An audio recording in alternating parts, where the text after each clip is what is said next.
Il était une fois un homme riche, puissant, éloquent, sans doute assez intelligent en affaires, rusé en politique, mais pas suffisamment sensible aux doléances de son peuple et certainement pas assez attentif à l'intelligence et aux compétences de sa jeunesse pour être efficient en tant que dirigeant.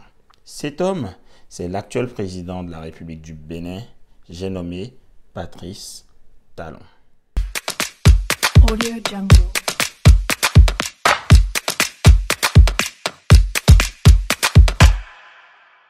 Une fois encore, le président du Bénin aura raté l'occasion de se taire. Une fois encore, le président du Bénin aura parlé sans rien apporter de plus.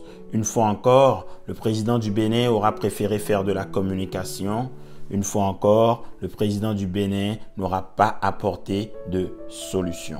Je fais partie de ceux qui reprochaient au président de la République de se muer dans le silence depuis l'arrivée des tout premiers cas de Covid-19 au Bénin. J'étais donc heureux, presque soulagé d'enfin l'entendre se prononcer pour nous dire sa vérité, pour nous rassurer qu'il ne dort pas. Je n'attendais pas de lui qu'il nous justifie son absence, son si long silence, mais je ne m'attendais pas non plus à ce qu'il vienne nous justifier ce que nous savons déjà, à savoir la difficile applicabilité des mesures de confinement total ou de couvre-feu dans le contexte si particulier qu'est le nôtre au Bénin. Non, Monsieur le Président, nous ne vous demandions pas de nous rappeler que les Béninois sont pauvres et vivent moins bien depuis que vous êtes au pouvoir, car nous n'avons pas oublié que la priorité de votre PAG était plus institutionnelle que sociale. Non, Monsieur le Président, nous vous demandions encore moins de nous rappeler qu'avant et après tout, nous ne sommes que de modestes commentateurs, impuissants et non revêtus de la légitimité populaire parce que n'étant investis d'aucun mandat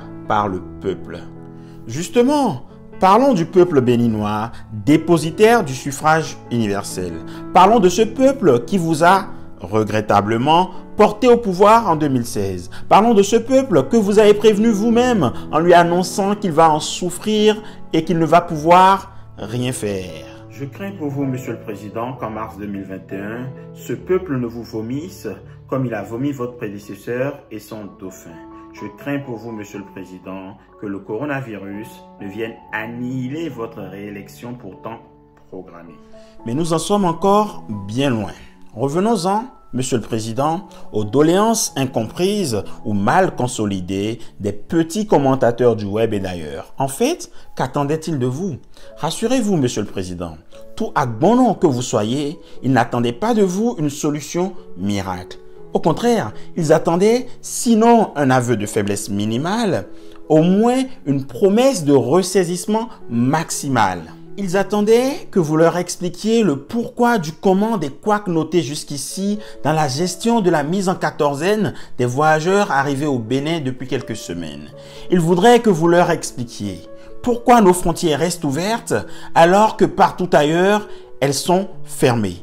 Pourquoi une doctrine aussi laxiste en la matière au Bénin et en quoi notre pays se démarque-t-il sur ce plan-là des États de la sous-région? Ils attendaient de vous que vous leur expliquiez pourquoi tant de tâtonnements dans la gestion des appels au numéro vert mis à la disposition des populations en cas de suspicion des symptômes du Covid-19. Mieux, ils attendaient de vous que vous leur confirmiez les détails des actions à venir de la part de votre gouvernement. Aussi espéraient-ils de vous que vous leviez tous les doutes sur les défauts de connaissance du virus et l'amateurisme du ministre de la Santé à faire face à la situation. Tout comme ils s'attendaient à ce que vous leviez les contradictions et précisiez les dispositions contenues dans le communiqué laconique de votre ministre de l'Intérieur relatif au cordon sanitaire. Bref, Monsieur le Président de la République, les commentateurs du web et d'ailleurs attendaient l'annonce d'actions plus concrètes, plus précises et curatives relatives à la prise en charge des malades. L'annonce de mesures moins approximatives et pas seulement préventives de la propagation du virus.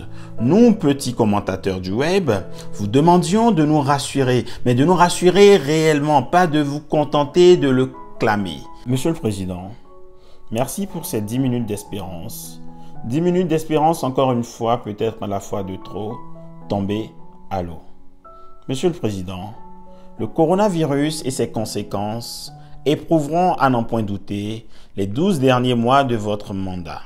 J'espère, sincèrement, en tout cas très sincèrement pour vous, j'espère que cette pandémie ne s'en ira pas, emportant avec ses ravages les certitudes de votre réélection programmée. Car ce qui permet à un président d'être réélu, même s'il est mauvais, au-delà de votre leçon inaugurale ô combien magistrale donnée à la classe politique béninoise depuis plus de 4 ans maintenant, ce qui permet à un président d'être réélu, disais-je, c'est aussi sa capacité à faire face et à gérer efficacement des crises sanitaires graves et imprévisibles, car inédites. Pour terminer, Monsieur le Président, je voudrais vous rappeler la dernière phrase du premier couplet de notre hymne national qui n'est pas anodine. Citation. « Pour la postérité, construisons sans relâche. » Fin de citation. Je rajouterai la précision suivante. Pour la postérité, construisons et équipons nos hôpitaux sans relâche. Mais aussi, donnons de meilleures conditions de vie aux médecins, aux infirmiers et aux autres soignants qui sont à l'œuvre, qui sont au cœur de nos hôpitaux. Enfants du Bénin, debout.